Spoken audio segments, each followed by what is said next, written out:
We have stepped into our rebel phase. We're behind the scenes, giggling and laughing and getting ourselves into the zone.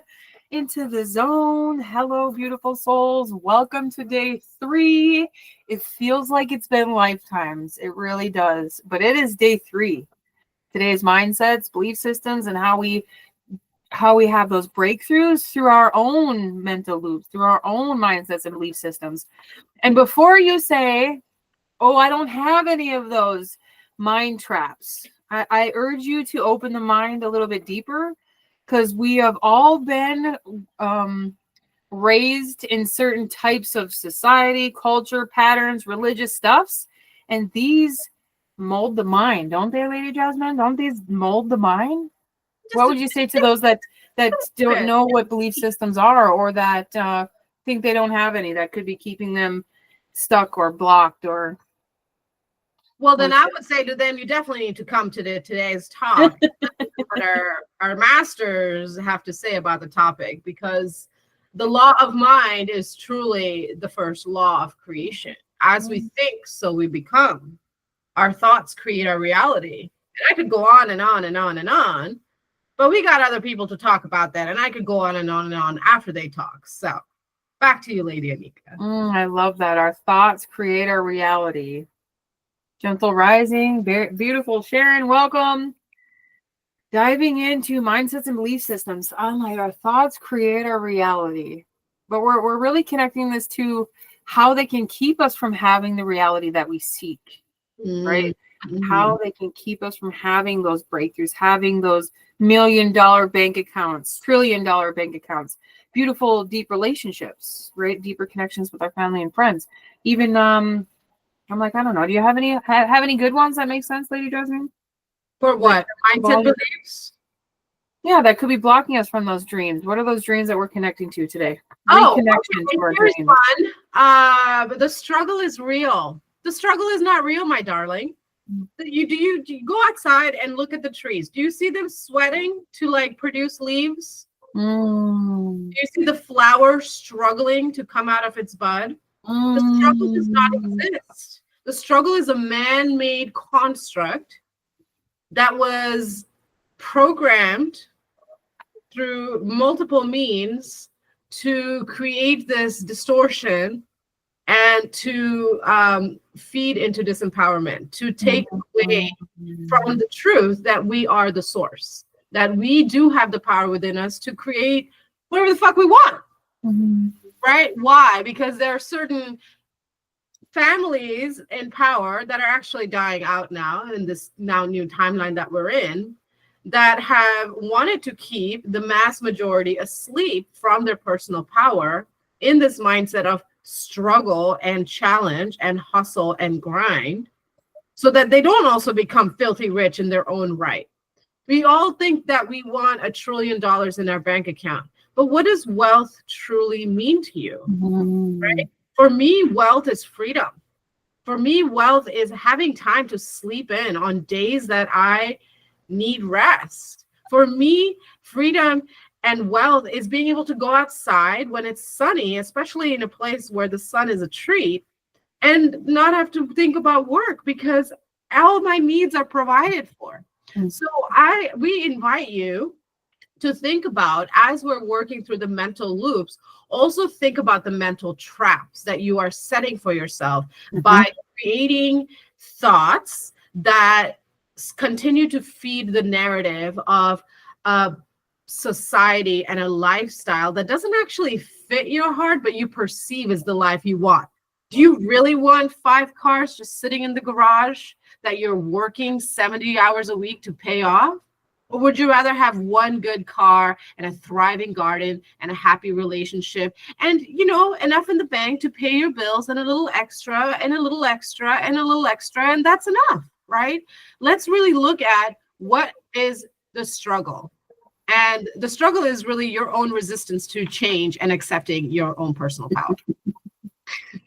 I'm glad you said that. Our own resistance to those things, because in order to receive those things, we have to get out of our comfort zone. And most of us enjoy living in our comfort zone because it's comfortable, right? We have all the things that we supposedly need. We have all of those comforts being met. But there's also a fine line between comforts and consumption. And I like how you said we don't need $1 trillion in our bank account. We don't need 15 cars. Is our garden full? Is our happy full? Is our happy full? Is our belly full? Is our heart full? Right? Is our happy full? Is our happy full? Is our happy full, right? Like maybe your happy full looks like getting takeout every night. And maybe in that case, you might need to work a little more. But maybe your happy full looks like making home cooked meals from food that grows in your garden and you don't need to work that much, right? Mm-hmm. You got to figure out what your happy barometer is and how much of that are you feeding every day? Because life is happening right now. The future is a construct of the mind that's ever changing based on the decisions of the now. This is why many of the great teachers talk about being in the eternal now. I'd like to also open that space a little bit too. You said maybe you need to work more if you want to receive more. What if that's an imbalance between that God consciousness that we are trying to bridge that gap? That we already have everything that we receive. Do we really have to work 70 hours a week to go out and have takeout every night? Right. I feel like we're really trying to step into this new way of being, of not just having everything that I need, but having abundance of everything I need. Like when you open, we were talking about the flower blooms because it's time for it to bloom. Mm-hmm. The leaves bloom because it's time for them to bloom. They are in perfect abundance. It reminds me of that. I don't know if I can quote it right now, but one of my favorite Bible verses is the seed knows when to plant, right? The bird knows when to get the seed and it doesn't have to save anything or harvest anything because it knows that it's taken care of. The flower knows when to bloom. So how can we step out of that paradigm of I have to overwork, especially for the neurodivergents who are tuning in later? Like we tend to burn out, right? We are frazzled and we're always doing and we're always going. And I know I can say I've been on this road many times, and keeping a firm balance is important for me. But what if it's not that work? It's how we are working with these codes of wealth. Right. So there's that fine line, right? Like there is a measure of work that needs to happen, but then the work becomes just our way of being. And now we're maintaining, right? So where do we shift from working like we've got to chop wood, carry water, get shit fucking done, to, oh, now we've created that foundation. We've created our structures. Now we maintain. Now we find ways to make it more efficient. Now we allow our creativity to come in. We let the masculine side, the masculine energy of doing, producing, put that on the side. That's that balancing, and allow the feminine energy to come in and say, how do we nurture this? How do we amplify this from that place of stillness, from that place of allowing things to just unfold in their natural seasons, because we have done enough work to create a foundation, to create structure for things to bloom from there.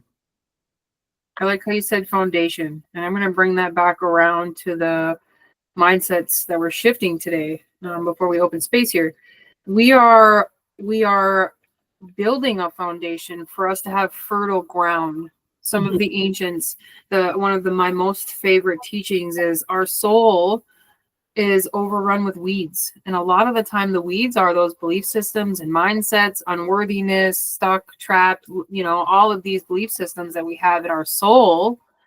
We are clearing the foundation to have fertile ground, to grow wealth, to grow abundance, to grow more love, to clean out the vessels of the soul and the mind, to have that clear channel.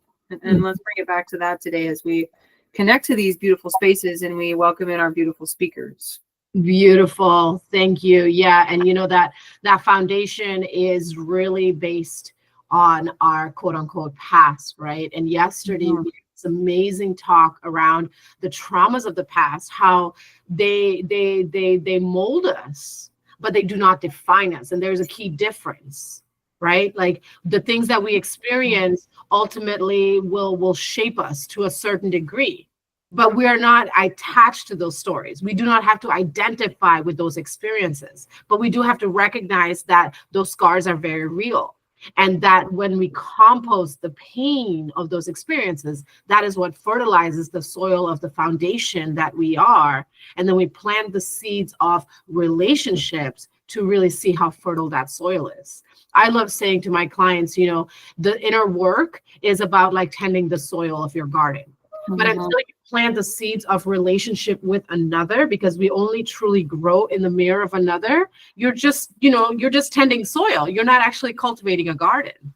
So I feel like now, we've talked a lot about the soil in the last 2 days, and now we're going to start planting seeds today. In that soil that has been fertilized with our own soul work and the compost of the pain that we have alchemized and turned into power. And that was indeed our reflection question for yesterday. What pain have you turned into power, and how?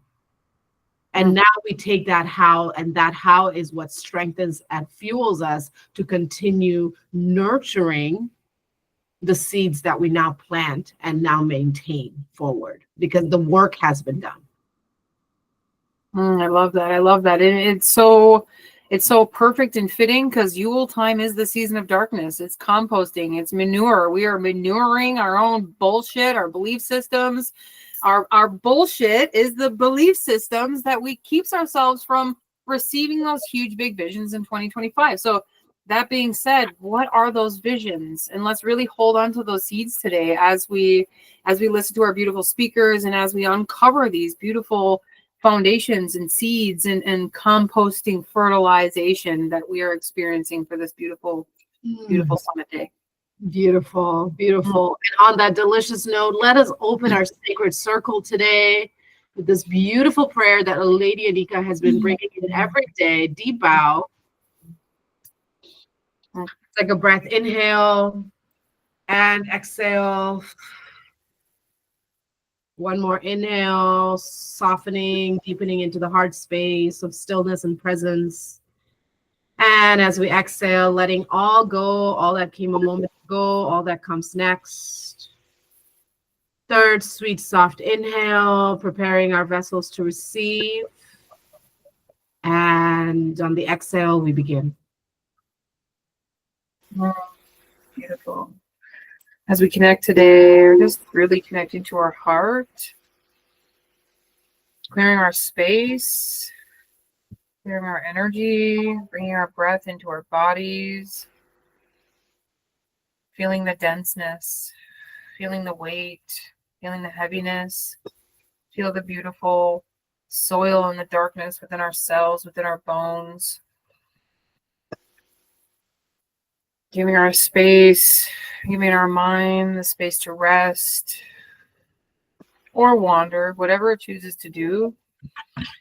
Allowing these beautiful, tender thoughts and dreams to come up through our vessel, to come up through our roots. Let's breathe it down into our roots, into our toes. Our passions and our dreams come through those quiet moments.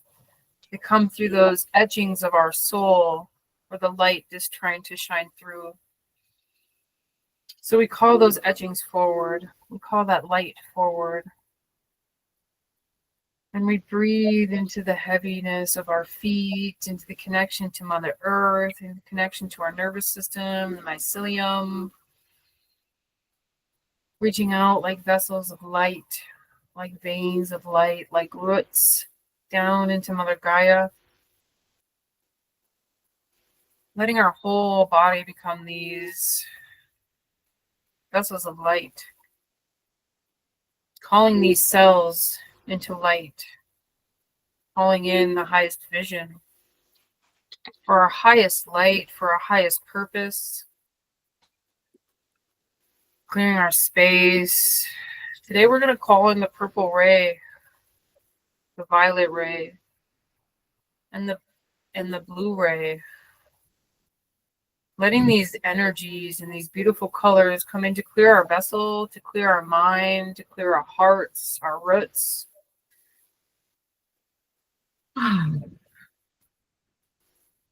Calling in these beautiful colors and the high frequencies. It cleanses our bodies, our aura, our chakras, our mind body, our energy body. Feeling the expansiveness of our breath as we reach out into the quantum, as we reach out into Mama Gaia. As we reach out around us, as we take up space in our sovereign vessels, in our sovereign beacons of light, connecting again to the violet ray and the energies of the sun, calling them into perfect symbiosis. And bringing this energy back into our bodies to rest in our vessel of creation, our human vessel of creation. This beautiful temple that we inhibited for this lifetime, we are activating it. For it is our process to feel. It is our process to life. It is our process to expression and experience. Activating that human body, activating the energy, and activating the passion in our dreams, in the etchings of light in our soul. Calling them into our mind's eye, calling them into our bodies, letting them be known now, maybe even on the tip of our tongue. What are those dreams? Allowing them to be present, feeling the excitement, feeling the passion, like the excitement of the inner child, maybe playing with balloons or chalk or bubbles.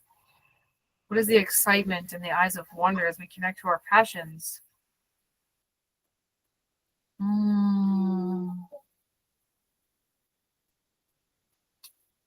And then calling forward those uncomfortable truths. What is keeping us from those passions? Is it a feeling? Is it a thought? Is it a stream of worthiness? Maybe we don't feel ready. Maybe we don't feel capable.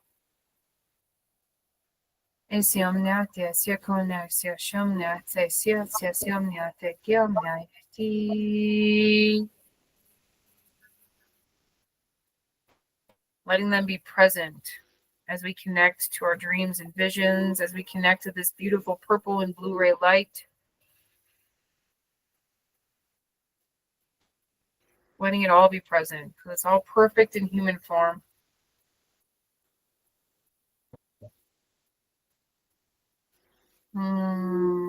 Calling in back to our breath, paying attention to the rise and fall of our chest. Paying attention to the thumps in our heart as we have connected to Mama Gaia. As we open sacred space, energies and guardians of the East, please join us today. The great grandmother Hawk, in your eyes of grace, let us see clearly. Energies and guardians of the South and fire in the great Phoenix, let us rise in our passion. Energies and guardians of the West and water and the great grandmother Turtle, teach us the ancient ways. And to the north and the earth, the great white buffalo, the great white stag, the spirit of the forest and the ancestors therein, join us. Bringing this energy to the center of who we are, our light, our beacon of hope, our purpose, our passion. It all rests in our vessel. It rests in our creative thought. It rests in our body. It rests within us. Activating that now.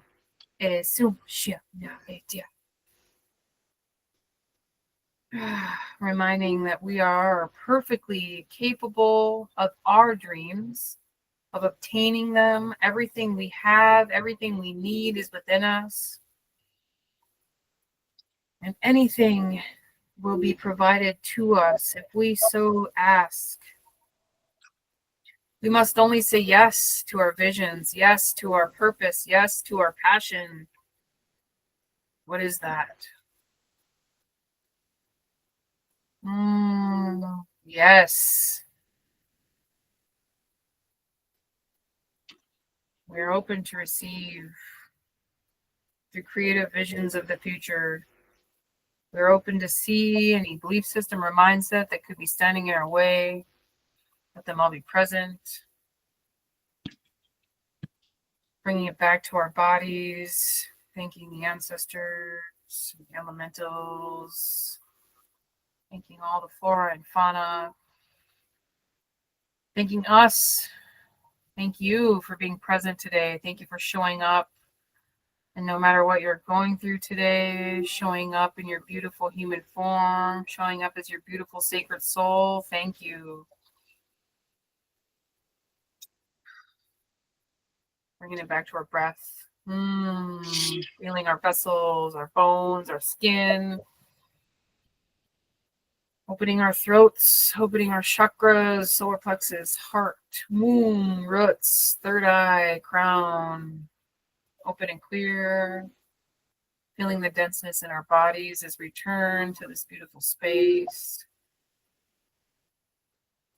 As we return to this beautiful human form and this 3D energy.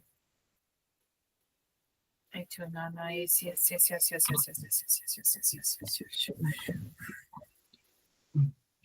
What is that vision?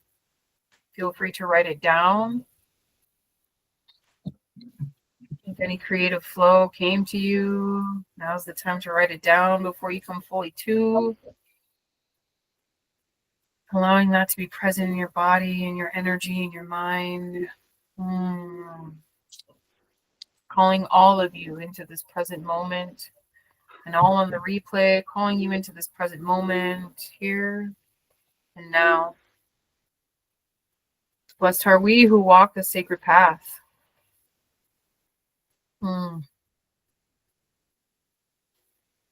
Thank you, beautiful brothers and sisters. Bring it back in.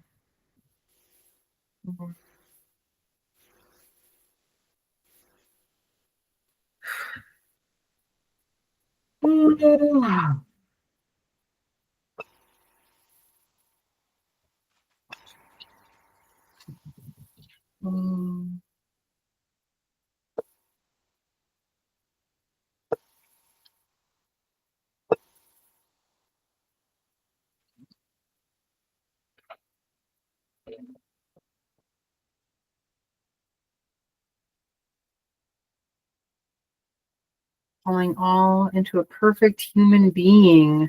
Human, Homo luminous. There you go.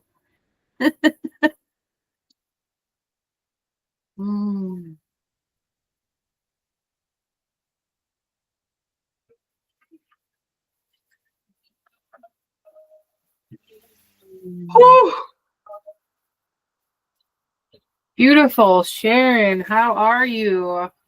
How are you feeling after that? Thank you for keeping yourself on mute while we were doing the things. It helps clear all the channels out. What do you think, Lady Jasmine? Are we ready?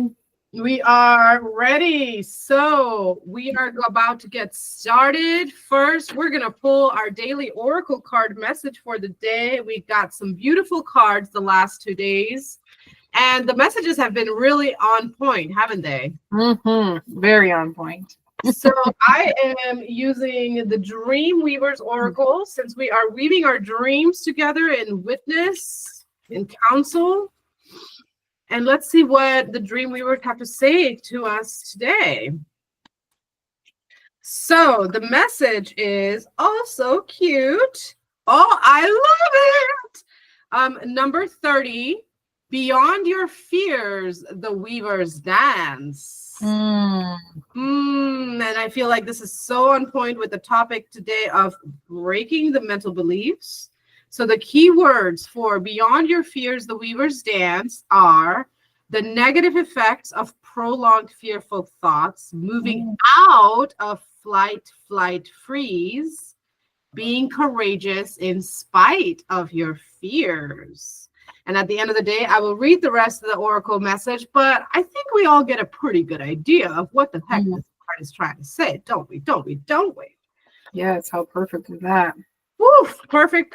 Now, before we dive into the very first speaker of the day, you already know, if you've been here, we're going to start with a little movement practice. So day 1, we activated our physical body with the wiggle. Who does the wiggle? When was the last time you allowed yourself to just wiggle it out? Wiggle. And then yesterday, we activated the sensual body, our pleasure body, our body of presence and deep appreciation with soft, slow, sensual movements. And oh boy, did I see some discomfort in the room or what? Huh? Looking at you, Lady Anika. And today we are going to, apropos to the theme of today, awaken our mental body. Now, how do we awaken our mental body with movement? Welcome, Dr. Cirino. Chris is in the room. So we are going to awaken the mental body with tapping. Okay, tapping is a tool, EFT, some of you might know, emotional freedom technique. It is a tool that I use within my life every day. I'm in the sauna, I'm in the pool, I'm just over there tapping. People are like, what is she doing? I'm just tapping away. I'm just working my mental body. Okay, I'm giving it something to do. I'm just wiggling my brain cells around in there. So we're gonna tap. We're gonna use our fingers and we're gonna tap. We're gonna tap our faces, our throats, wherever you feel tightness and tension. We can tap. We can tap like this. We can tap like this. So we're gonna drop into the breath, the inhale and the exhale.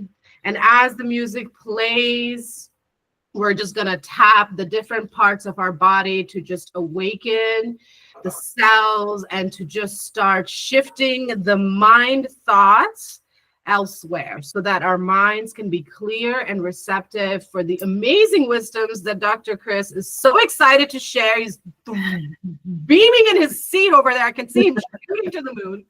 All right, big deep breath. Inhale. Exhale. And start tapping away.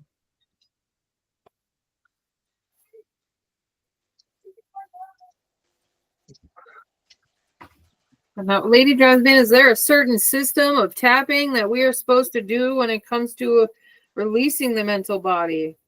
Yes, but right now, intuitively follow where your body is feeling that tightness and tap there more than anywhere else.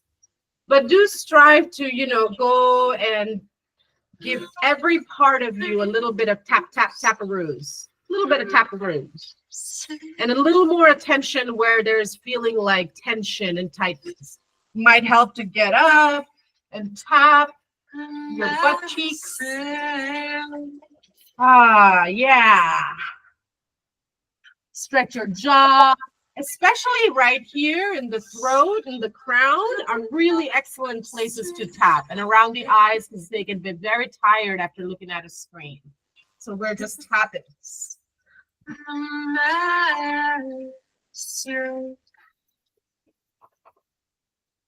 Beautiful, beautiful. Love is the medicine, and we are loving our bodies, our mental body, with a little tap, tap, tap, tap, tap, tap, tap. Love it. Beautiful. My feet like that. Yeah. And then taking a big deep breath in, bringing it all back into the body, slowing down your movements, placing a soft hand on your heart, taking a moment of appreciation for your big, beautiful heart that woke you up today. Can you imagine if your heart stopped working, you wouldn't be here and you wouldn't even know. You'd be off in the arms of the angels by now. So thank you, heart. Thank you for waking me up today. Thank you, everyone, for being here today. Welcome to day 3. Thank you, beautiful Lady Jasmine. That was beautiful. I'm like, was it my heart that woke me up today or was it my alarm? Either way, I'm grateful for my heart. That's a good one. Beautiful. Thank you. And we have beautiful, amazing Dr. Cirino in the house, who is our beautiful first speaker today. I'm super excited to hear his amazing stuff, his amazing medicine and magic and how he supports the world. So I would love for you to share a little bit about you. I'm super excited. I hand it over to you, my dear. Great. Well, thank you. Thank you so much. I really appreciate being able to come and present today. I have a friend who may be joining us, but so I'm going to be talking about, and again, I think I'm going to adapt the talk to more interactive, since there's only us three or us four on, and but I'm going to be spending a little bit of time talking about what I've learned in my practice and how we can incorporate a loving practice in our life, what that might mean to our health, among other things.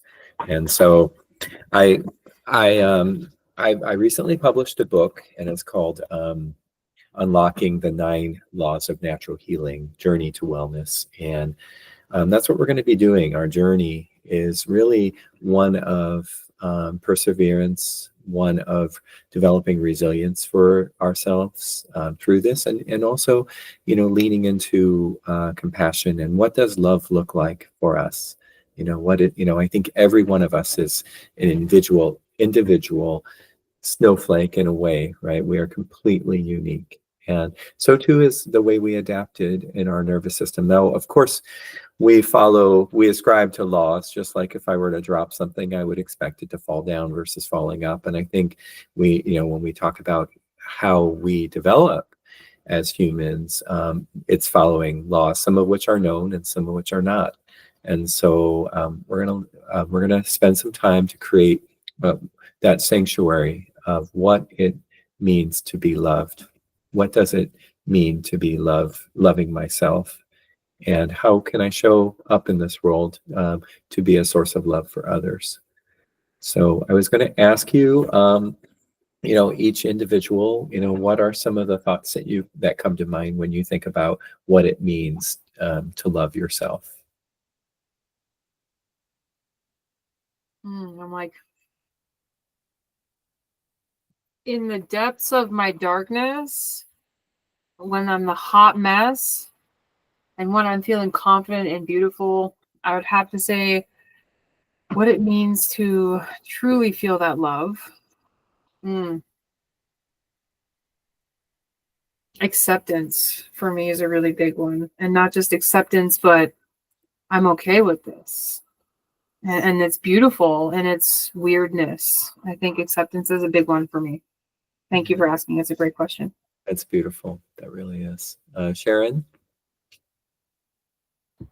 So for me, what it means to love myself, like Soraya, is complete acceptance of myself.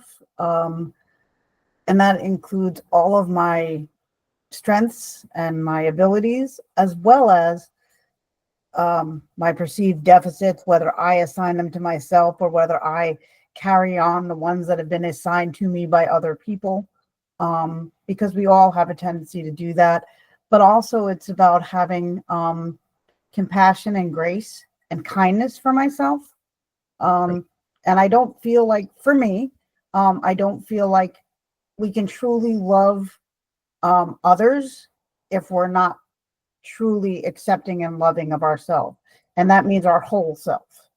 Because when we only try to love parts of ourselves, we become very disjointed mentally and physically, and therefore we're not showing up as our best self for ourselves and for others.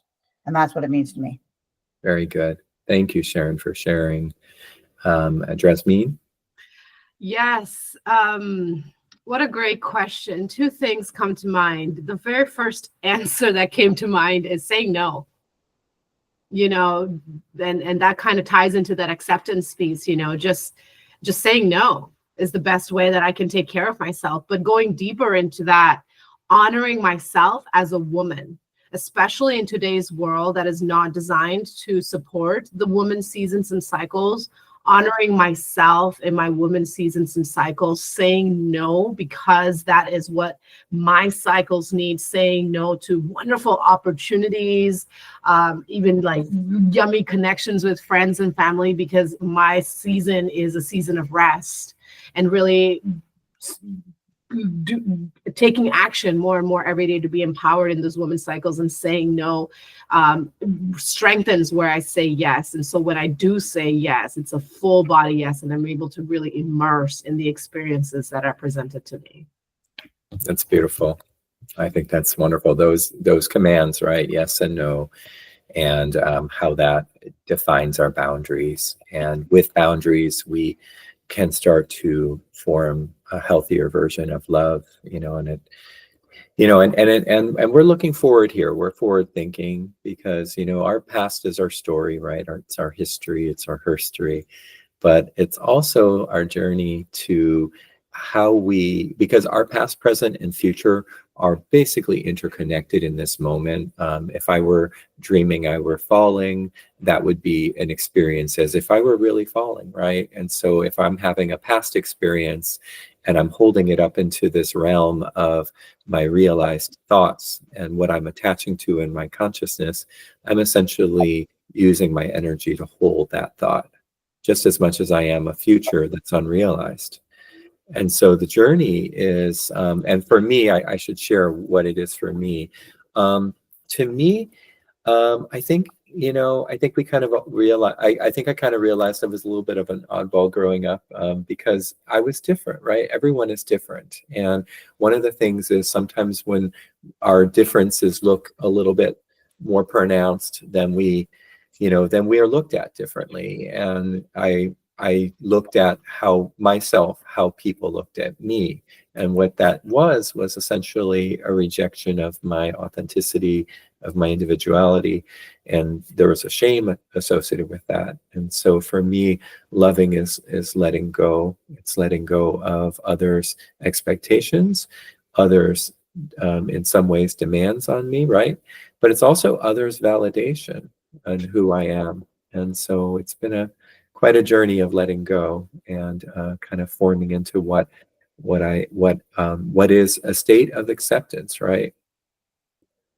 Another way of thinking of it this way is, let's say we have a jar, right? And in our life, it's always going to be the case that we aren't able to fill that jar with every single aspect of what others do, what we would like to do even. And think of it this way: we have so much time in the day, and here we are, we're just individuals, and essentially thinking of how do I fill my day up? And if we had this jar and we put a marble, maybe a different color is a different thing that we do, or a different hobby, a different interest, a different value, and we fill that jar up, ultimately we're not going to be able to fill it up with other things, right? So here we are, we're filling it up with all the things that are in our attention, that includes our goals and our dreams, but it also includes what we give attention to, right? And so ultimately there is going to be a place where we find, oh, we're not going to be able to fill it with this. And we can call it deficit, or we can call it opportunity, whatever we wish to make and manifest that to be. Ultimately, this is our story, right? So I was going to share some slides. How do I do that? So at the bottom of your screen, there is an arrow in a box, arrow pointing up. Okay, I got it. That's the present now button, and then you'll be able to see your options. Okay, great. Why is my option for here it is. I got it. Okay. And again, I'm going to try to, I'm not going to rattle off this information. This is going to be a group experience. Close your eyes. I don't want to give all the fun slides away. I have a lot of pictures. Okay. So this is what I called it. I'm not sure how I can make this smaller. Can everyone see? Let me go ahead. Can everyone see this? Hello? Yes, I can see it. Yes. Okay, great. Can you see it still? Okay. So where there is love, there is life. And so what we're going to be talking about our way, like I was telling you about the gravity being a law, and there are other laws, right? Your presentation went away.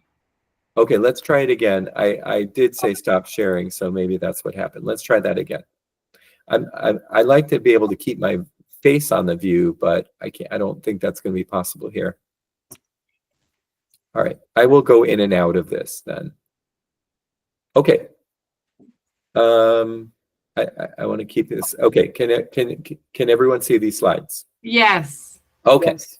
So I mentioned to you about this idea of laws, the laws of gravity, and in many ways, our life is in some ways constrained by our laws, but in many ways, just as we keep boundaries and we learn how boundaries can improve our love, so too can these laws also release us. And so I've listed a few of my thoughts on how we can understand healing. And one of those, the first law I call is change takes us through discomfort.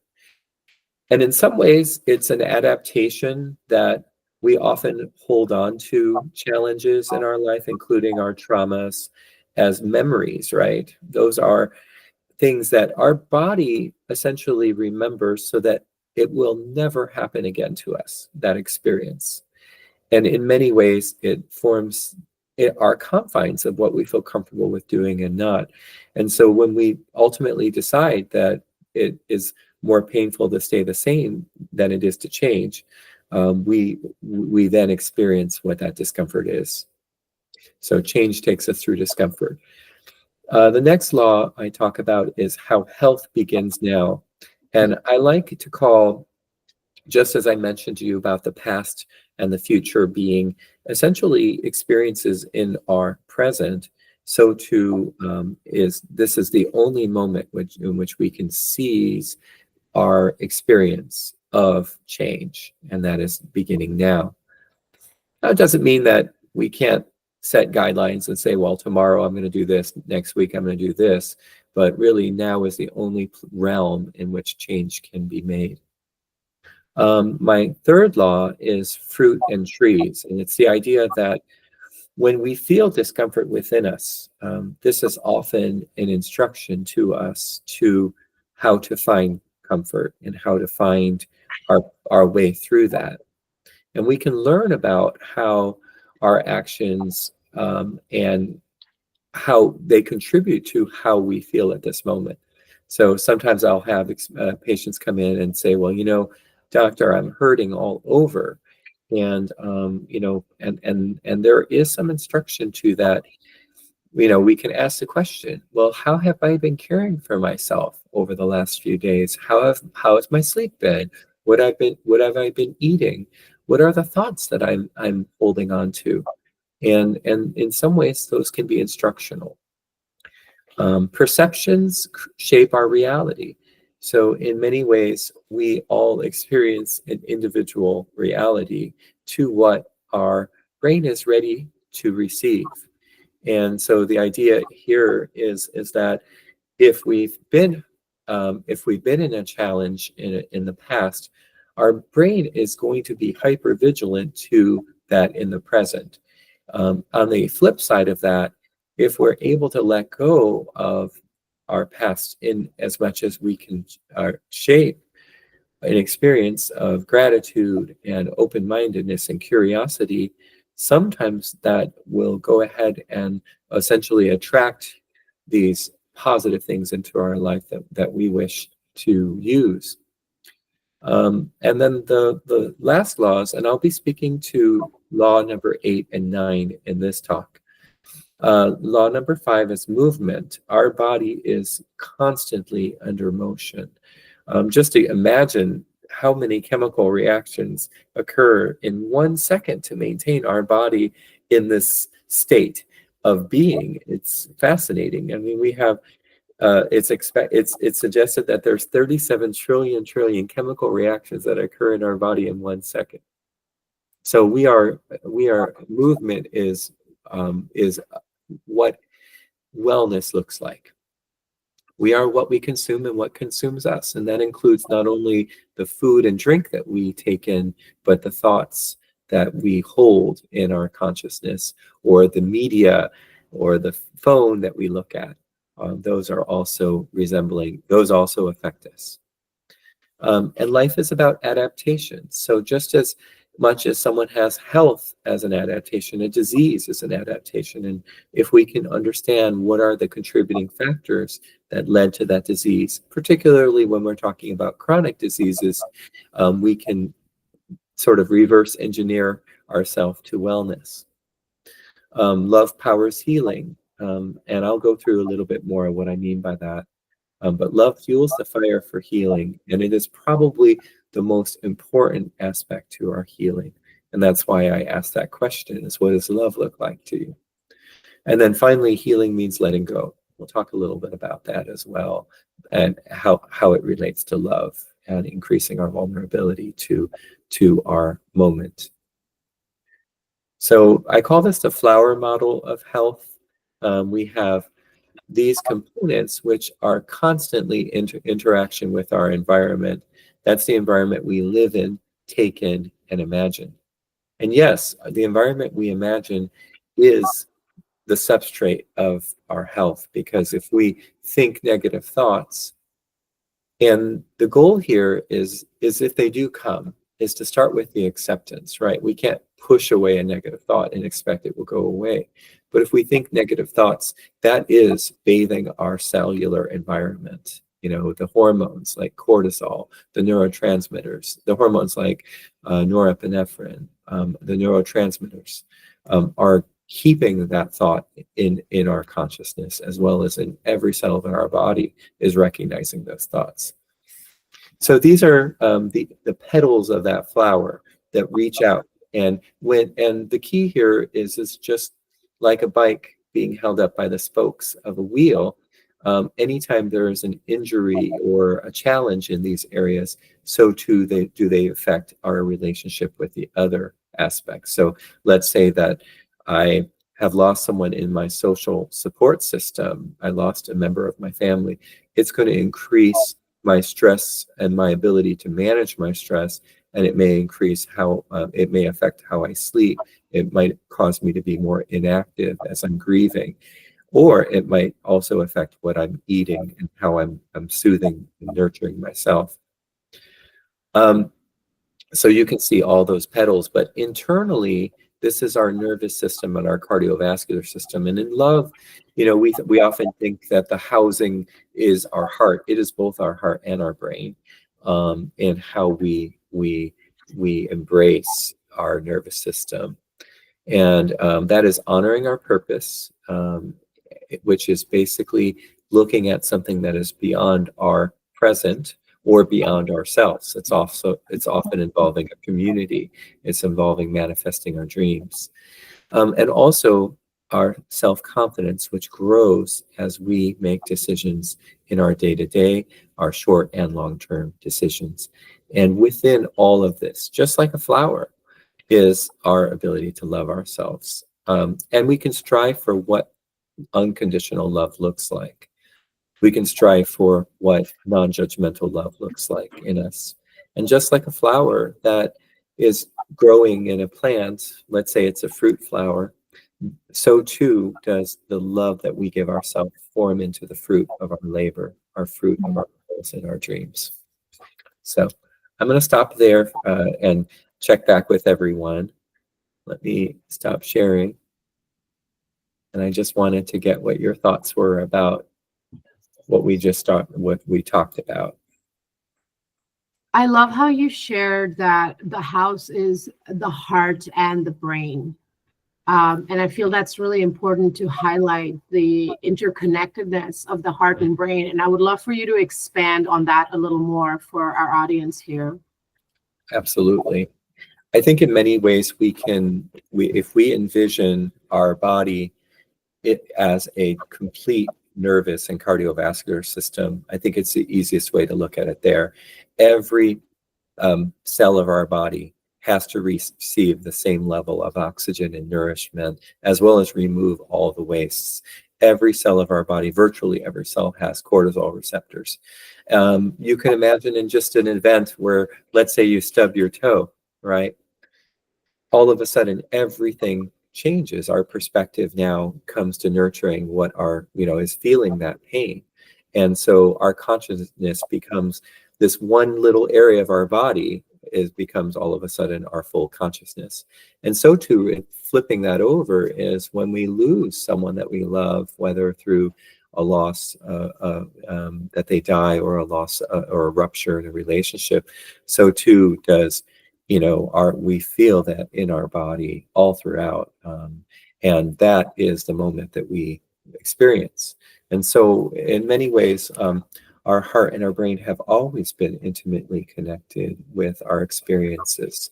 When we feel that trauma, when we feel that experience of loss, right, of grief, our body is adapting to that in a fight and flight mode in many ways. And so every cell of our body is facing this pain, right? Pain is a struggle in our body. It's also instructional. So so one way of looking at it that way is that when we feel love in us too, we can also experience that feeling of elation, that feeling of what does it feel to be safe. And all of our cells feel safe at that time. Thank you. You're welcome. Any other questions or comments? I love how you said, if we look at love as a fruit, how that grows within us. Can you, how do we feed that fruit? Good. Yeah, and I'll talk a little bit more about that. It is a nurturing aspect of how we care for that. Now, we are always we have a beautiful nervous system that always will be able to prepare us for a threat of harm, and we do want to feel we do want to feel what that feels like, right? If we're feeling pain, we want to feel what that feels like. If we're feeling threat, we want to know when we feel that, to protect ourselves. So for instance, some of us can feel a pain, and some of us actually have developed a tolerance, so much so that we can turn that dial down. And when we're in a moment of sensing stress, a lot of times we do, like if I were to ask you to clench your fist right now, what does that consciousness give you when you're clenching your fist? You have to keep your effort on doing that. You feel the energy of almost pain or holding yourself into the space. And in many ways, when we hold on to a stressor, we're holding on to that space. It's sort of like carrying 20 pounds in a backpack all your life. When we carry our stress, we can do it, right? We can do it, but it takes energy. Let's say if I made that backpack heavier and heavier as we've been dealing with more and more stress in our past, it takes more energy all out of us to be able to hold ourselves to that. So nurturing ourselves is a lot about letting go of that baggage that we carry. It's not to say that we can't feel that shaped us in some way, but it is letting go of how we attach to it now.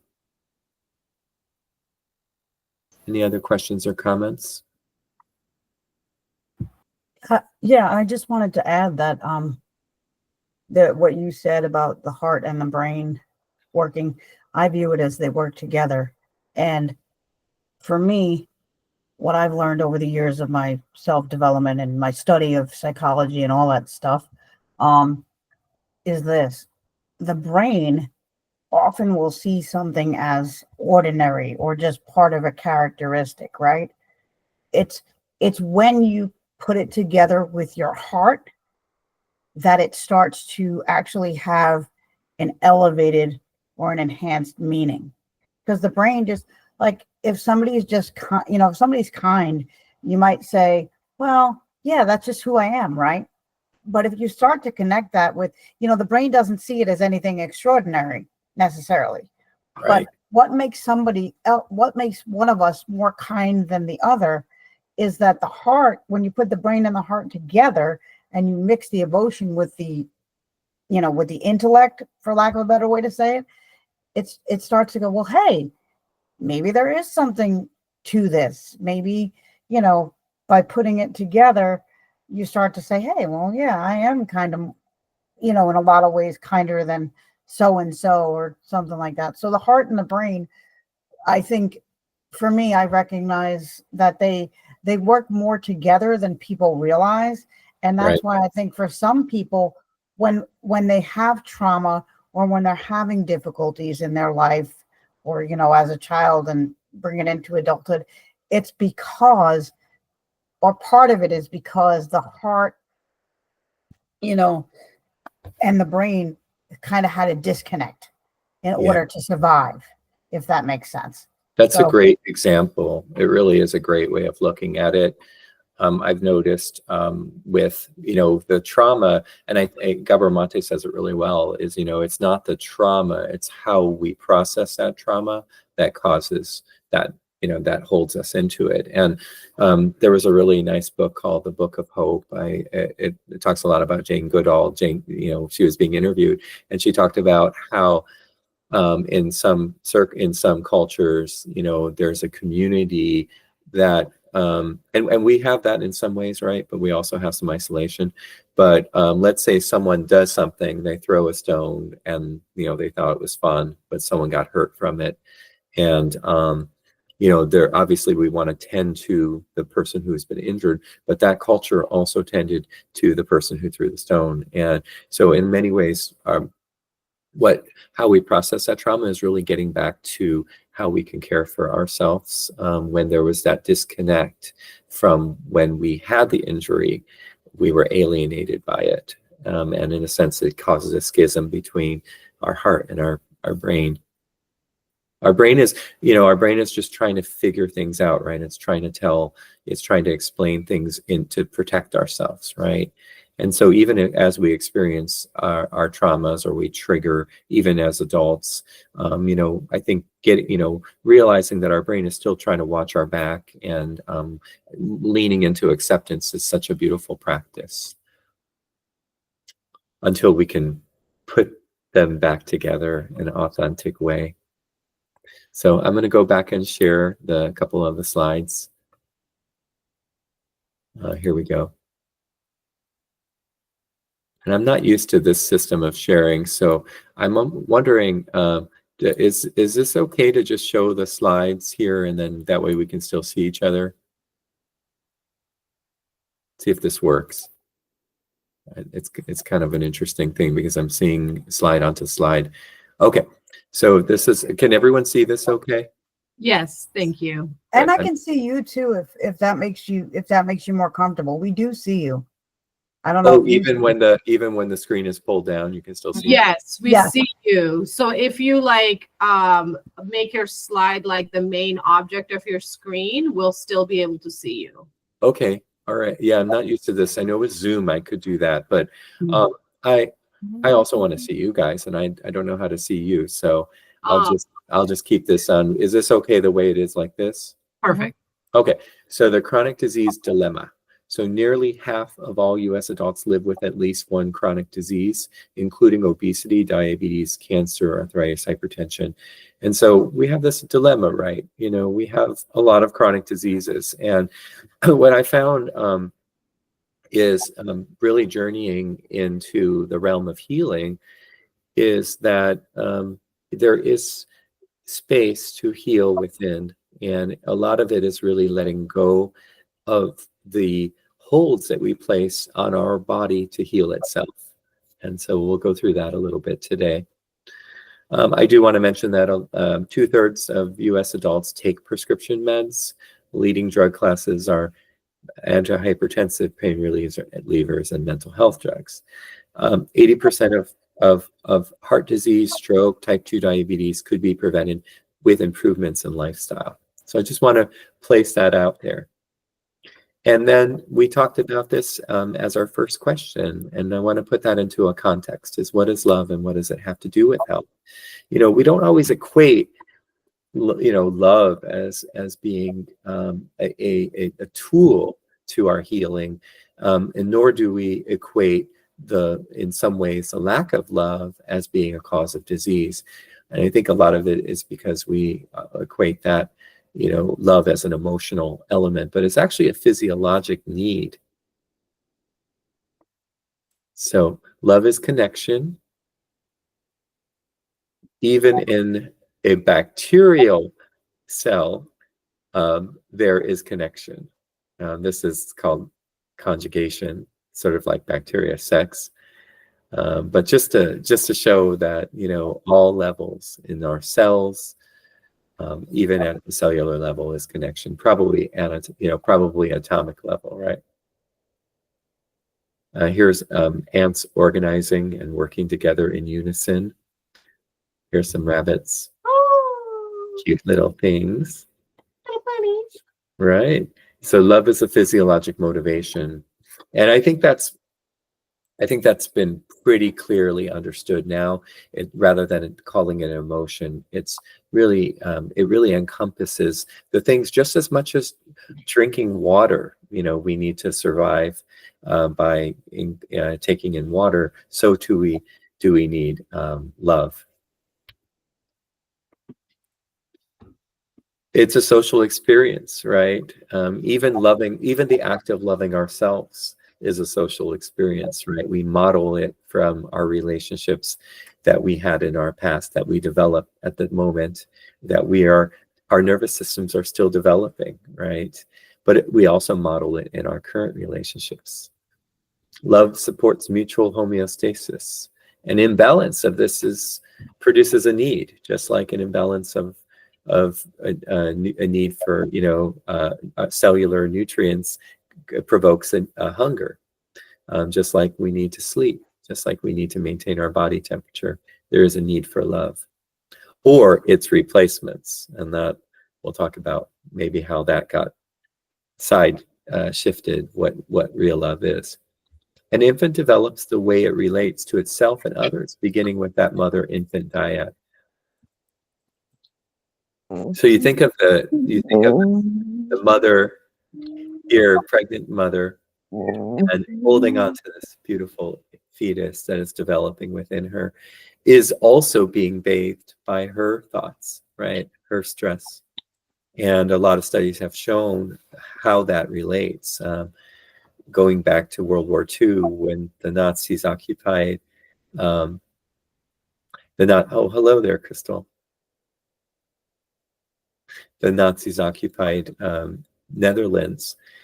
There was a huge takeover of food availability, and those mothers, unfortunately, those pregnant women, unfortunately, had hunger, and even their offspring had faced what hunger meant, including the later on having an increased risk of developing depression, diabetes, obesity. So our environment begins the moment we're conceived. Hugs to you. This little infant, this little beautiful creature that is born into this world with a nervous system still in development, right? Must rely on 100% must rely on others for its needs. And in a way, if that's the case, then maybe we should say that love is our birthright, right? That all of us are deserving and are able to love, and that is our birthright. And so too, we go on this journey, right? So now, in reality, no one person is capable of replacing the needs of one other person. And so if you think about it, when a baby was in utero, all the needs were met, right? That of comfort, that of safety, that of nutrition, right? Hunger and thirst. When an infant is born, all of a sudden it gets cut off from its constant supply. And so there's this intermittent lack, right? And part of our development to loving ourselves is, how do we endure these struggles? How do we endure the lack? How do we endure when we're not able to get that need met from others? And so part of our love is, how do we hold ourselves, in the feeling of lack, right? The feeling of need, the feeling of desire, the craving. How do we hold ourselves in a loving moment? Finally, our nervous system continues to develop. I have great news that just because you're 40 years old or 50 years old, it doesn't mean that you're done growing in how you can best love yourself. It doesn't mean that your nervous system is developed, that you are doomed to be the way you are forever if you feel that you're experiencing a lack in yourself. Even in that case, that lack is an opportunity. Finally, we think about these teenagers, right, that are struggling to realize, what is their place in this world, and they develop this feeling of knowing where there's deficit, knowing where there is hope, right, and they also realize that they don't have all the tools they need to be able to face this beautiful world, this challenging world at the same time. And so that is where our growth continues through into our adulthood. There is a need to be autonomous, right? Every teenager knows that they need to hold space with themselves and with their parents. They need to request that space and how they learn to love themselves. And it is a time of challenge. It is a time of great opportunity, but also great pain. So love is a basic need, right? So we talk about comfort and safety, and that is not only the comfort that we seek outside of ourselves, but it's the comfort we can give ourselves, that safety we can give ourselves. It's of nourishment and hydration. These are the needs. How we gain that is through attuning ourselves and regulating ourselves. Now, we do, if we are in the setting of a healthy dyad, that includes co-regulation. It includes as an infant co-regulates with its mother. Now the mother is also co-regulating with its infant, right? And an infant looks to its mother's face for the soft face, the warm openness of the mother to regulate itself. And sometimes that infant sees a stressed face, right? When the mother isn't sleeping well, right? The mother is not attending to her own needs and caring for her own needs, and that goes off to our guardians, our further circles, and in some cases we have to, as infants initially, we have to somehow or another find some form of understanding of how this happened, and because we don't have a sense of understanding otherness at that time, often we put it onto ourselves that we did something wrong to lead to our mother being this way. And so part of that story is an injury, an attachment injury that we develop. And I think in many ways, every single human being has within them the seed of a secure attachment too, right? And there's needs that are met and needs that are unmet, right? And those needs become nuanced. They become, I need to have, this temperature in my room now. I need to have these gloves or these socks to wear to make me feel comfortable. They become nuanced, right? We have this idea of resilience within us, right? The ability to hold ourselves in this discomfort. And part of that is nurturing ourselves. Part of that is using our nervous system, right? Just because we have a flight nervous system to defend ourselves, we also have that same nervous system to achieve our goals, to nurture ourselves, to say, I'm going to go for a jog right now and channel my thoughts out, transform my thoughts. And then finally, we have soothing. And soothing is in that moment. It's in that moment of need.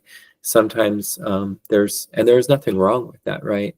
If soothing looks like a piece of pumpkin pie, so be it. But it is a place that we can lean to for this moment as we're trying to make amends and trying to understand what's going on in our nervous system.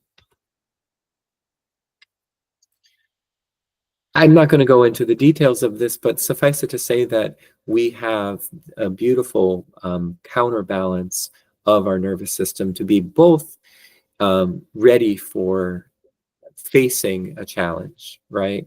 And that challenge is the decision of engaging it or to disengage or to not engage in it. And that can be summed up as our sympathetic nervous system: engage or not engage, right? So if we face a stressor, and that stressor could be, our homework, it could be our care, our needs that our children have for us. It could be working, right? If we face a stressor, it could also be someone who's spewing out anger towards us, who has a need that's unmet themselves, and, loving is also part of seeing through that person's actions and, holding them accountable at the same time, creating a space of forgiveness if they made a slip, and that can be very challenging sometimes, right? To make sure that you're not in a toxic environment yourself. But the other side of that is parasympathetic nervous system, which is our relaxation energy, right? Just as much as the fight and flight response, the parasympathetic system to its extreme is rest, it's creativity, it's developing community, right? It's softness, right? And so we have the extremes of that. And we find ourselves, when we're changing, when we're wanting to change, we find ourselves balancing between the hardness of staying the same and the softness of opening ourselves up to change, and regulating how we adapt to that, because that can be a trauma onto it. It can be challenging onto itself, and it could induce the fight and flight response to go back to the same, right? So I'm going to move past a few of these. These are a little bit more into it, but if anyone had any questions about these, I do want to just bring up the idea that these, just if I asked you right now, let me stop sharing. Okay. Here we go. So I'm going to ask you to think of one of the greatest memories that you have had in the past that immediately makes you feel soft, immediately makes you feel at peace. And there's probably more than one, right? Whatever rises to the top, right? And maybe we can share a few of those. For me, the memories that rose to the top for me were memories with my son from when he was younger. He's 20 now, but just, anytime that I got to spend time with him and play with him, or spend time watching him interact with my parents. And it also, because those came up to the top, memories of myself with my own grandparents, and my parents, when my parents were able to take the time to take us places and just hang out with us. I mean, some of my fondest memories as a child are, watching football games with my father, just doing simple things, or reading a book with my mom, and doing those same things with my own son, and then watching him, take golf lessons with my dad, things like that. Right. That sounds wonderful. So it's an idea of sharing a loving moment, loving presence, even if it's watching TV, but you're in that moment, right? Wonderful. How about Soraya? Sorry.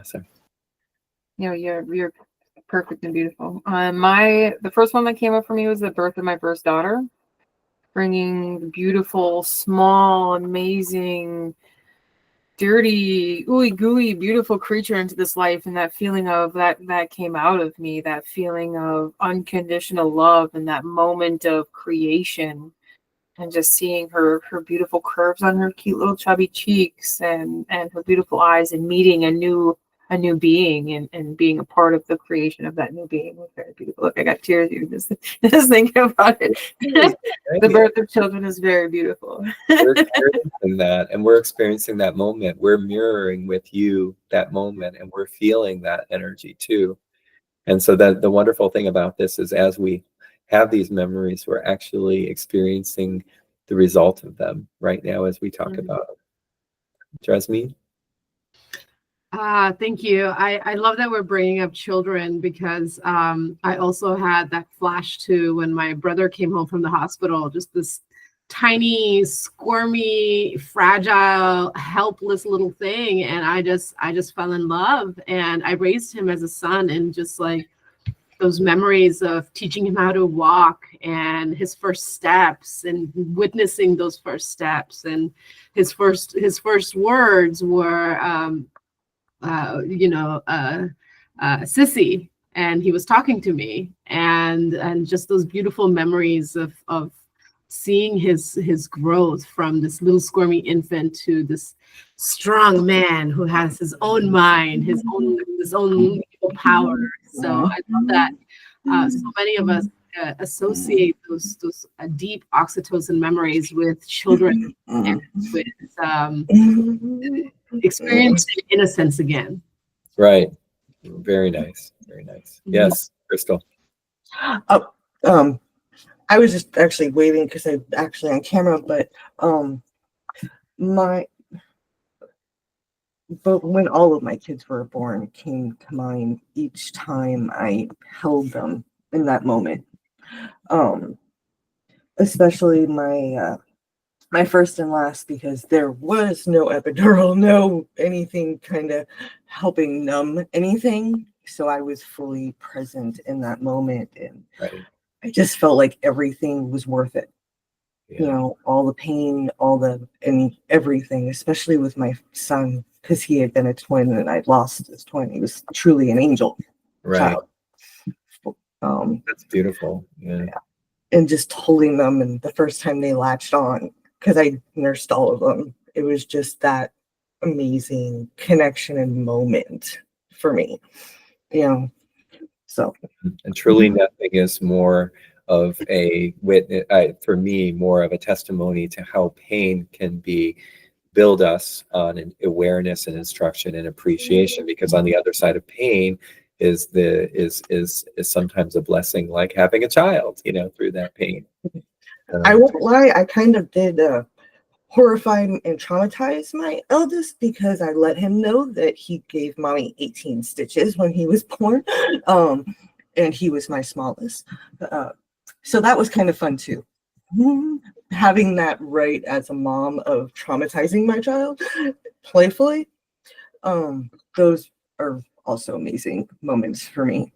Yeah, and so yeah, I witnessed my children being born. They were in the operating room though, because they were 3 C-sections. They needed, but it was so beautiful to see their little heads pop out.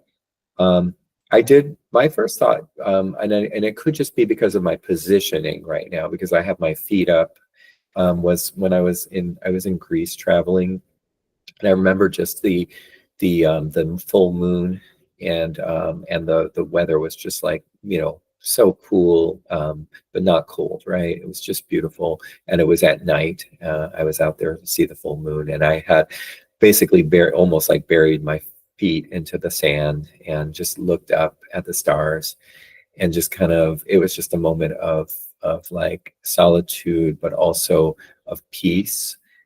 So I wanted to just bring up the summary of our memories. A lot of them are either sensory or they're community, right? And none of us could bring up, like, oh, the time I, got my, I got, and it could be a good memory too, but like, oh, the time I was playing video game for 8 hours, the idea here is that a lot of our memories that are positive tend to be interrelated to community, or to kind of a sensory feeling of peace or of accomplishment. And so that's an important point in the fact that we brought these memories to our consciousness, and we've shared them. They in and of themselves are healing to us at this moment. So I'm going to go back to the presentation. And I did want to let you know, for the purpose of time, I do have to be finished by about 12:20, but we'll have a chance to maybe take a few minutes. We'll have little breaks, 2-3 minute breaks, where we kind of talk with each other through this. Okay, and so this is not my original talk, so what happened to it? Okay, there it is. Let me get out of there. Okay, so the only thing about the neurotransmitters, about the oxytocin I wanted to bring up is that they're physiologic. So when we talk about oxytocin and how that improves, how that is sort of like the love hormone, they are also physiologic that have functions in our body. So it's not, so everything is interrelated. So the brain is interrelated with the fact that that a woman's breast is prepared for milk ejection, that the woman's uterus is prepared for relaxation. There are even studies that show that just simply being in the presence of an infant, and I say probably seeing a baby like the picture here, has a release of oxytocin, maybe even talking of that. And in some ways, interestingly enough, there's this idea that oxytocin allows for immobility without fear. Okay, and we can think about what that may mean, like, right? And in the case of a mother who has a crying child, that mother is more capable of holding herself in that space and being less anxious in the setting of a crying child, probably because of oxytocin.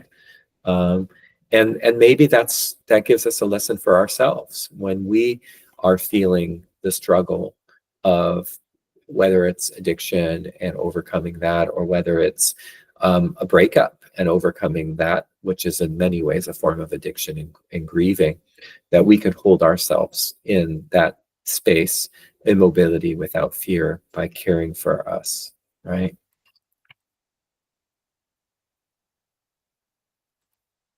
Oh yeah, and it also has an importance in healing. So there's a lot of studies that show that oxytocin facilitates nerve development and repair of tissue. Okay, all right. I won't go through this, but we also have an endogenous opioid system that can help us through our pains, that can help us to regulate our emotions. Again, it's a social element to it. So I won't go through this in detail, and suffice it to say that I'm going to go through a lot of these slides, not in detail, but just to stimulate some impact here. We talk about traumas, and we know that trauma does shape our potential future. Literally, our trauma creates, I like to think of it as a pace setter, potentially, or sometimes I like to think of the idea of an attractor or a vortex, in a way which we adapt because of. It sort of changes what our trajectory, what could have been had not that trauma had occurred, right? And that's both a very impactful statement that, we are a result of our traumas, but the other impact to that is how we develop tools and adapt in spite of that trauma and because of that trauma. Mhm. So there is a 4-fold to 12-fold risk in someone who's had more traumas, including sexual abuse, physical abuse, psychological abuse, living with a household member abusing substances, and even in financial deprivation is a form of trauma. And we are unable to see your slides. Oh, who is unable? Them out. Say that again? We're unable to see your slides. Okay, here it goes. I'm going to stop sharing, and then we'll go back into sharing. Okay, and this is called the ACEs, or Adverse Childhood Events. Can you see that now? Yes. Okay. So the more trauma, the more result. And sometimes we call that, in kind of a more medical term, is allosteric load. And what that means is our body is under constant adaptation. The more we're driven to having to adjust to a more impactful experience, the more our body has been adapted to become more and more dysregulated. So in many ways, our strive is to get re-regulated, right? We become dysregulated. Our strive is to get re-regulated. the more trauma experiences, and Sharon brought this up, how there's that schism between our heart and our mind. The more trauma we experience, oftentimes it's in a greater setting of detachment from a loving environment. And ultimately, we lean more into the externals to regulate ourselves again. And that's where addiction to food, addiction to substance addiction, to toxic relationships, and more in its extremes, narcissism, codependence can sometimes develop. Unfortunately, we all have been gifted, or many of us have been gifted with some positive childhood experience, some of which we shared. And it's not just childhood, it's also life experiences, right? Many of the mothers and siblings have witnessed the birth of their children or their sibling. And we all have experienced how positive that is and how impactful that is in our lives. I have 3 boys, and beautiful to see them grow. And those include a stable home environment, including a healthier parent-to-child attachment, predictable routines. In the school setting, it's a positive school relationship for peer relationships, as well as those belief systems that we develop, right? These core beliefs that we have, our self-esteem. And oftentimes it's peppered with some of our negative self-esteem things. But what we can do is lean into those, and it can help us to balance ourselves through some of the challenges we have.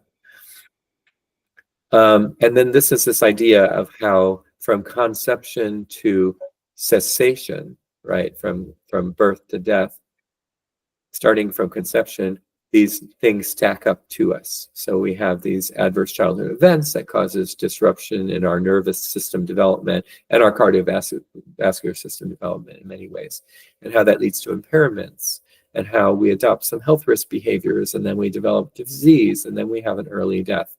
Now, fortunately, this is not proscripted for every single person. This is not the end result of our life. We do have the opportunity and the responsibility in a way to heal. Love is growth. And so we talked about how we can hold on to these positive memories. We can also develop new memories, right? We can just decide, I'm going to take the 4 hours that my phone is telling me I spend on it. I'm going to put those 4 hours and package that in to an outdoor experience with myself. I'm going to pretend like I'm in, walking around this woods like I'm in an adventure.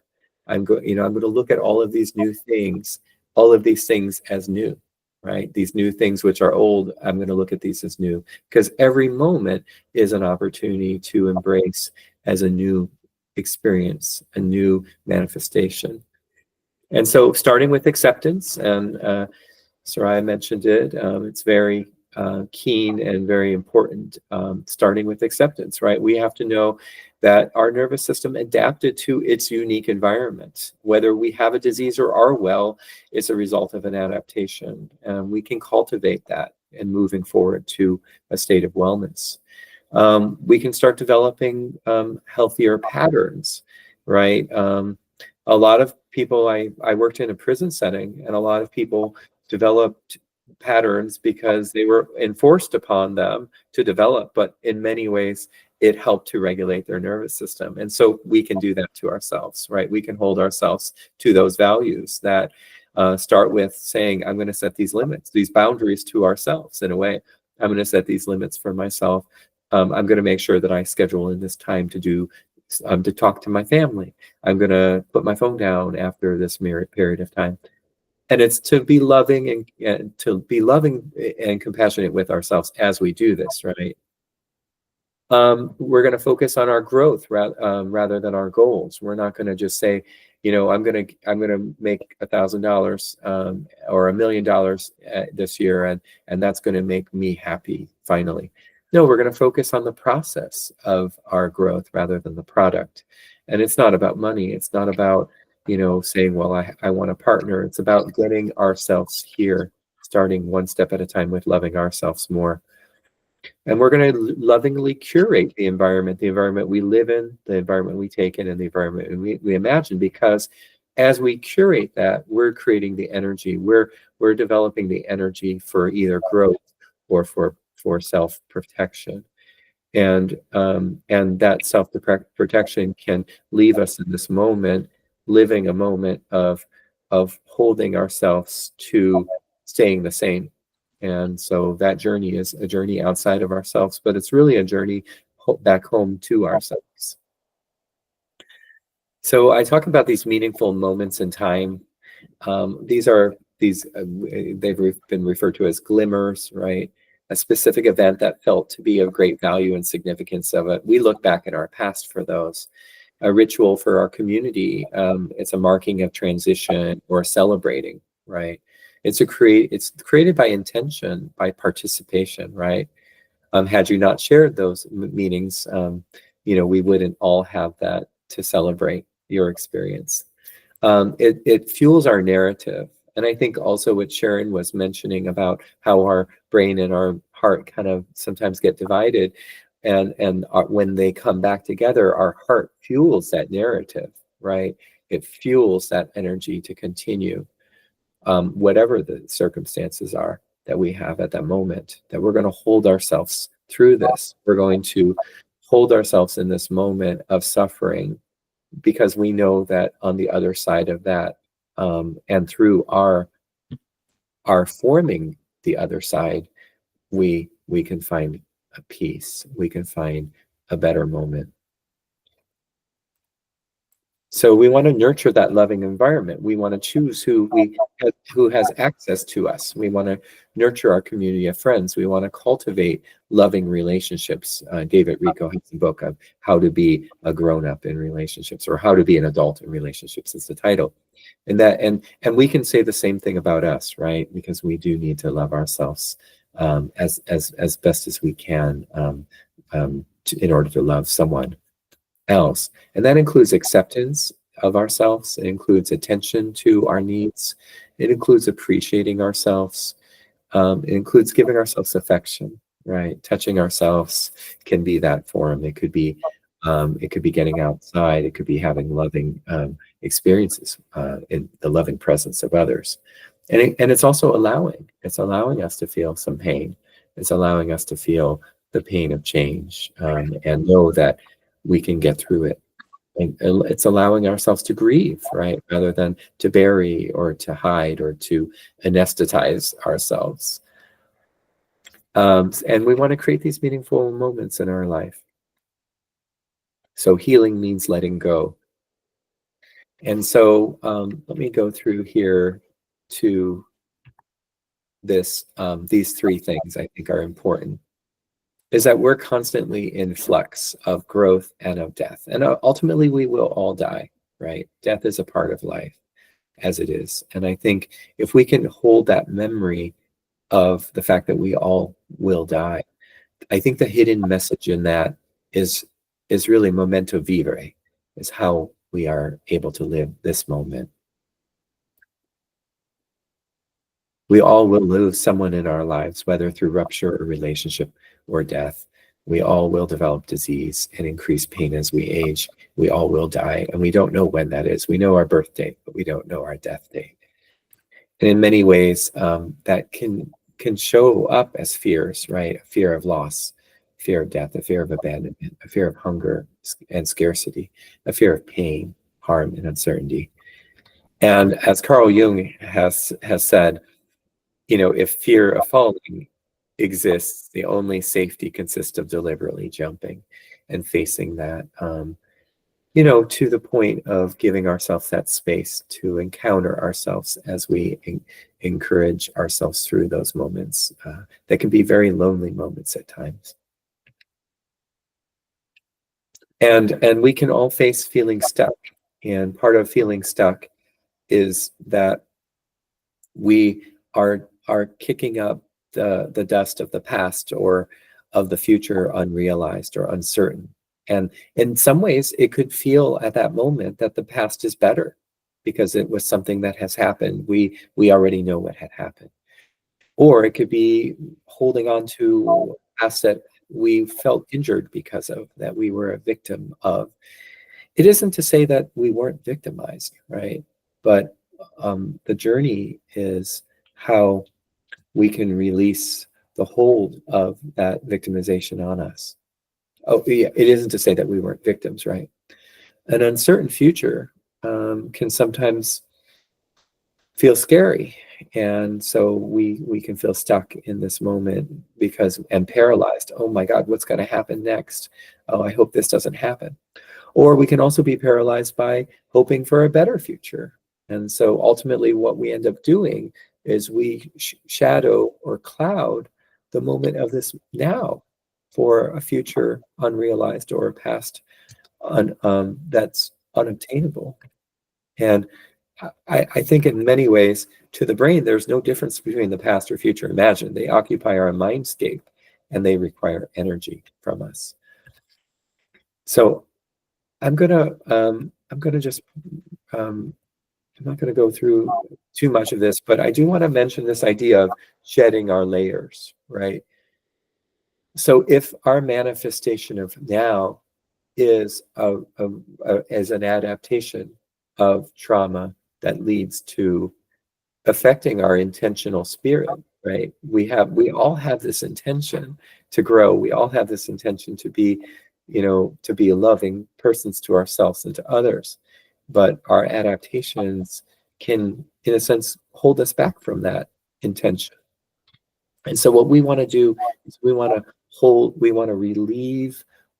release that hold that those adaptations have made on us, that have affected our comfort zone, that have led to our behaviors and our personalities, and that has led to the manifestation of who we are now at this moment. And so what we do is we let go of those layers as we move forward in learning to love ourselves the only way that we can and need to, the only way that we can envision ourselves. And what that comes to is to that realization of that how we need to love ourselves comes to a new experience of what love is, because we're feeling pain in different ways. We're holding on to pain. And so that is the place I want to talk about. It's about letting go of binary thinking, about I don't want to feel pain. I just want to feel pleasure. I don't want to touch. I don't want to get deep into talking about things. I don't want to feel bored. I just want to stay busy so I don't ever have to feel what it feels like to feel pain. Because if I can keep my mind busy, I can keep my heart beating, right? But maybe not feeling. I want to be there for people so much that it doesn't really matter about myself. I want to care for someone. But essentially what we're doing is we're controlling what our reality is. So it's about these binaries. We want to let go of these binaries of being good or bad, being liberated or caged, being preferred or being rejected, or lonely or occupied. And so letting go is a lot about how we realize our story. Now, our story is this coming together of our heart and our brain. It's the first story we have, which is the story of our expression. It's and in many ways we come back to that first story when we heal. We get back to how our genes work to produce our proteins in the healthiest way possible to keep our body as healthy as possible. Now, the second story is how we adapted to those experiences that were in many ways trauma that we weren't able to process at that moment as children, developing our nervous systems. And that second story holds us into a feeling of we're not good enough. We're not valued as it is in how the community sees that. That story is an experience of our feelings. It's our thoughts and how it affects our actions. The third story is, I think, one of the most beautiful stories that opens up all of these, and it's integrating our past. It's saying, yes, this happened, and this happened, and this will happen are true, and they don't, and those two things can be true at the same time. And so it's about acceptance, right? It's about saying this happened, but this does not shape who I am. The disease does not shape who I am. This trauma does not shape who I am. My my loss of a limb or my loss of a sense doesn't shape who I am. Sometimes we can be like caged birds, and in a way, or like that invisible fence for a dog, right? And when that cage opens, it can be very frightening to fly away from that cage, because we only know what's in. It is only what our brain has felt comfortable in that comfort system. They have done studies looking at rats, and they created these harmful environments versus kind of a peaceful environment. And so then the rats were let out, and somehow or another they were trained to go back to somewhere, right? I think maybe the room was closing on, whatever the case is. But the rats that were in the harmful environment went back to that harmful environment rather than into a more peaceful environment. So in many ways, that opening of a cage can be very frightening. But we can help ourselves and hold ourselves through that moment. So integrating the past means integrating the past harms and transgressions, attachment injuries, the shame, the guilt, the regrets that we hold on to, the anger that we hold on to. I was talking with my friend Daniela, and we were fascinated in talking about how our wrinkles can sometimes show what our feelings were held on to. And so there are wrinkles that show anger in our face, furrowing, this vertical furrows. Sadness can be these horizontal furrows on our foreheads. Tremendous trauma can be shown on our face here on the side. But anyways, we hold on to these things. We hold on to grief. Sometimes someone who might have lost a loved one 10 years ago is experiencing that loss as if it were yesterday when they think about them, or when something reminds them when they're walking in their favorite place they used to walk together.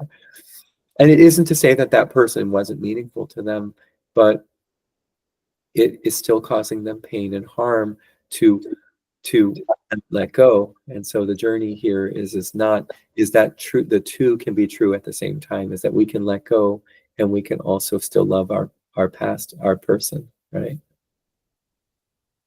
And in many ways, it's sort of like this two arrow principle. It's that the first arrow we can't control always, right? It's that arrow that someone does to us, or that we get into a car accident, that someone ran into us, or we get into another experience. But it's also that second arrow is what we do to ourselves. And in many ways, it's a beautiful responsibility that we have on how to regulate ourselves through those challenges. And we can reframe and approach these challenges and adversities. And it's like planting a seed, right? In many ways, we have, I can't force that seed to change. I can't expect that seed to change. Chris, it's time for you to change. It's time for you to get over this. You're 52 years old, you're still thinking about this. It's time for you to get over this, Chris. That's not going to make that seed grow, right? How do we make a seed grow?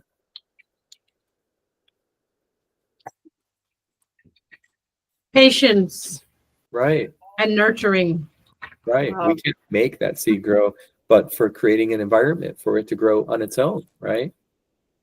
So when we plant that seed, we plant it in a nurtured soil. We plant it in a soil that's watered frequently and nurtured. And this gets back to Lady Annika's seed of divinity statement about, we're talking about a seed here, right? But it gets back to that statement, is how do we nurture ourselves through this, right? Each day it includes watering ourselves, right? It includes giving ourselves some sunlight. It includes giving ourselves some peace. And that seed grows. That seed grows to the way it has been. It's not an apple seed if it's a pea seed, right? It's not a pear seed if it's a lemon seed. It grows to what it the best manifestation is possible for that environment. So we want to start with acceptance and move into awareness and looking at those patterns that are happening, that are holding us in our state of our past in many ways. I can sit and talk with someone who has diabetes, and in some ways, diabetic adaptation is an adaptation of the past, and there's some shame and there's some grief in that adaptation. And then how do we move into that state of awareness and understanding our patterns, increasing our motivation, which can be done in a loving environment, right? That which we give ourselves and that which we develop in our community. It can develop through taking risks, right? Measured changes, right? I'm not talking about jumping off a cliff and hoping that somehow or another you're going to land in a way that's going to protect you from dying. I'm talking about a measured change, little by little, where we take a risk of feeling more and more uncomfortable, more and more time to feel that discomfort. Just like I mentioned to you about how oxytocin can help that mother feeling discomfort when the baby is crying and the baby has needs, so too can we give ourselves that love to help us through that discomfort. And then courage, the courage to change, the courage to grow. This is the tree of hope, which is one of many trees that has survived the atomic bomb in Japan. And could you imagine this whole area being devastated, and how many people died in this? These trees survived. These trees perhaps were covered by ash, perhaps were shattered, but there was a small root underneath the roots themselves survived, right? And they were able to revitalize. And so too, I believe that no matter what our challenges have been in life, we can view these challenges as an opportunity to change. And when we go from disease and we look back, and here we are back to our brain and our heart, right? Disease, risk factor, behavior, belief, right? We can start the journey of reimagining our narrative through love, community, and letting go, increasing our awareness and motivation, and making choices that help us to heal, to becoming healed. And so this is about transcendence. Let go, breathe, remind yourself that this very moment is the only one that we know we have for sure. So thank you so much for allowing me to have this time to present.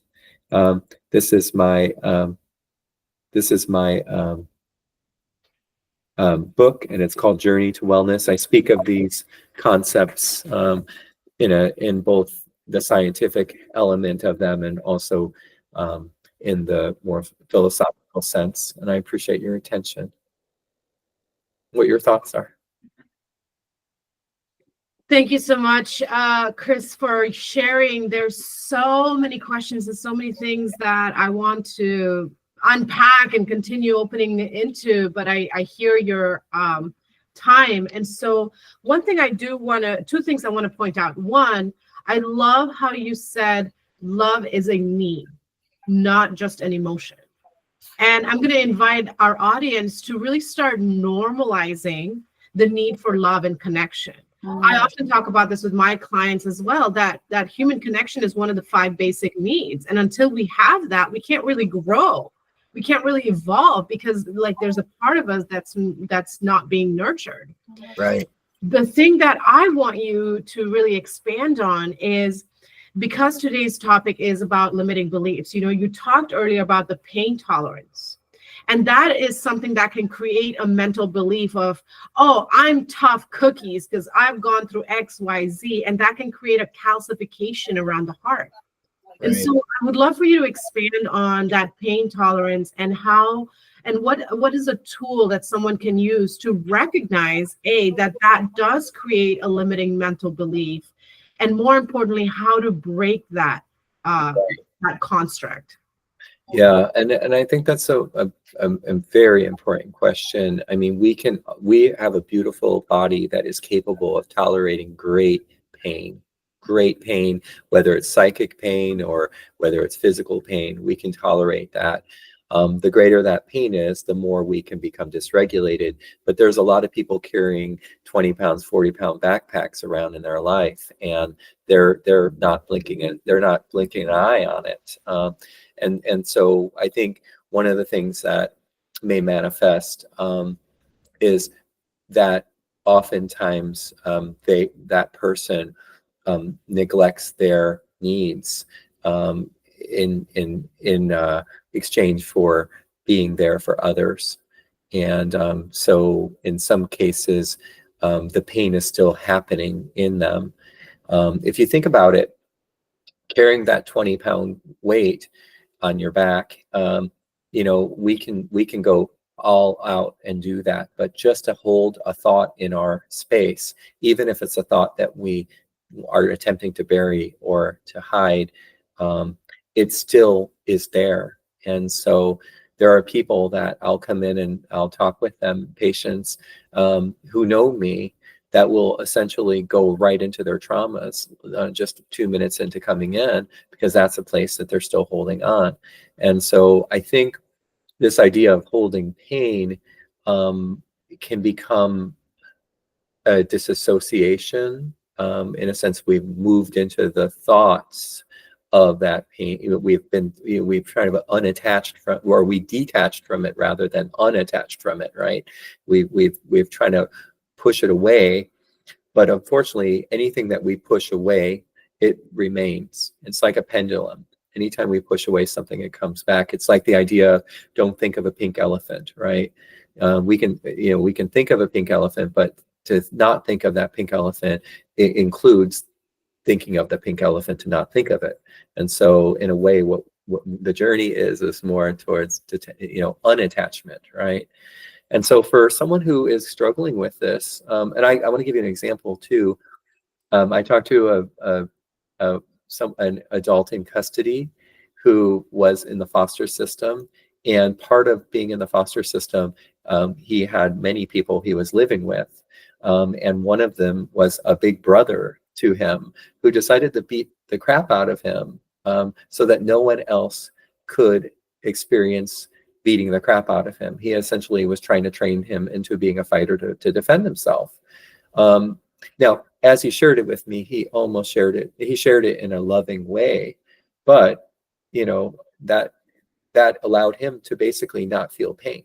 So he was basically challenging people for fights, and he would get jacked in the face and just basically have no sense of pain for it, and then just be able to beat these people up, even though he pretty seriously injured himself. He was in no sense of that. Now, we also think of this, there's a condition, I can talk about Hansen's disease, which is an infection of our nervous system that basically ultimately kills our pain cells, our nervous system. And so these are people that, as they have the disease, they're touching hot pots or running in the doors, and then they're getting these huge wounds. And then they ultimately, one of the risks is that they die of infection or they have to get amputations. There is a nervous system illness that people are born with where they can't feel pain. So the whole point is that we need to feel pain, right? And so the journey, I think, is getting into our body to feel that pain, to feel their bodies. And so I think of these. I have this picture of a very strong woman. This is what comes to my mind. They have like 6 children. They have a huge family, and they're just always there for them, right? And that's a beautiful thing. But part of that is also being able to give ourselves some space, and that isn't always easy. But in a way, sometimes by trying to help others in our journey and suppressing our own pain, we end up journeying into a space of control. And that can be very stifling for others. So I think my goal in saying this is really to find out what our body feels like at this moment. And so one of the easiest ways to go into our moment is to breathe. And so sometimes going through some breath work, it doesn't have to be, guru meditation or anything of that nature, but it's just getting into our body, wiggling our toes, wiggling our feet, wiggling our ankles, and just our fingers, basically feeling what that is. Sometimes it could be walking barefoot for some people, right? It could be taking a hike for other people, because movement is movement is grounding. So it doesn't have to be staying still. It could also be movement. But I think the key here is that we can't push away the pain and expect ourselves to be feeling the whole extent of the pain and the pleasure and all of those emotions that come with it. Thank you. Thank you so much for that. Yes, it is truly through the pain that we can greater appreciate the importance of having love and healthy connection in our life. Right. And it's feeling our feelings, right? So when we feel stressed, when we feel triggered, one of the ways that we can feel our feelings is by calling them, by naming them, rather than, philosophizing over them. And so I think we can feel, a lot of times we think our feelings rather than feel our feelings. And part of feeling our feelings is feeling our body, is feeling that disturbance sometimes, or that pleasure sometimes, just so we can create a space of holding ourselves in that, and then the space softens the feeling. Sharing that with another person is another way of softening that up on us. But a lot of times we hold our feelings because we feel that we're not valuable enough to have those feelings, or we feel that someone will reject us because we have those feelings, or that we're triggered from a childhood past because someone said something that brought up a memory that, made us trigger. Bringing that out is an act of compassion, not only for the person themselves, but for the relationship. Thank you so much. Well, I'm going to hand it over to our host, Lady Anika, in case she has anything last to add and close in, so we can honor your time here. Thank you. I love that. Doing those things as an act of compassion for yourself and anybody in your life. That is absolutely beautiful. And another thing you said that really stood out, I was like, oh my God, it takes courage to change, and it takes courage to grow. And I just really want to sit with those for a second, because how powerful is that? It takes courage to go through those experiences and to be present in love. And I feel like in our world right now, love is one of the missing pieces, and love for ourselves, and love for each other, and love for really everything around us. The smell of the flowers, the playful pet of a dog, it's so beautiful. So thank you so much for your amazing share. I felt like a student taking down all these notes and just thank you very much. And feel free to refer to the book. The book has all the details of what I've shared with you, and also a lot of if you want to dive in deeper, there's a little bit of that as well. But I also have exercises in the book. I have a workbook too, and so that's a good reference.